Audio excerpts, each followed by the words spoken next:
Hello viewers, this is the first video in my all-inclusive ant journal where I go over progress made by my colonies. Last year, 2021, was a very productive year for many of my ants. Hopefully, this year will be the same. First up are my carpenter ants. I caught a few queens this year. The strongest of this batch is this Camponotus chromaeodes queen. Her origin story is that I was flipping rocks in my yard and I found her under one. It was clearly not a good place to hide because the rock was on top of dry mulch, so this queen probably would not have lasted long because moisture is critical for ants. So far in this tube, she is a capable mother. I have high hopes for this queen, and I am looking forward to raising this founding colony.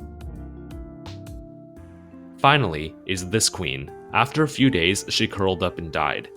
I immediately knew she was infected with parasites, as this is common for Camponotus queens. After a few days, her gaster became exceptionally swollen. Now, the maggots have left her empty husk of a body. For my other founding queens, this Formica queen is extremely promising. She has a large larva, which will become a worker soon. Now onto small colonies. I kept this Formica colony in an outworld, but they were not foraging, and their test tube was a moldy mess. In response, I dumped them out. The queen did not lay any eggs, nor did they have any leftover brood, so I had no worries about them losing any colony members. After a day or two, they would not move into the new test tube. Fearing they would die of dehydration, I moved them into this tube, where they're doing much better. All of these workers are super replete, and the queen has laid more eggs. This Chromatogaster colony has prospered, and is on a path to a bright future. The queen has laid large piles of eggs, and there's a good amount of immature larvae. Onto my shy colonies. This Aphanogaster colony and small Tetramorium colony are eating, but have completely barricaded themselves in their test tubes with sand. My largest and most prosperous is by far this Tetramorium colony. I cannot get a clean view of how their test tube is because of their workers' bodies blocking it.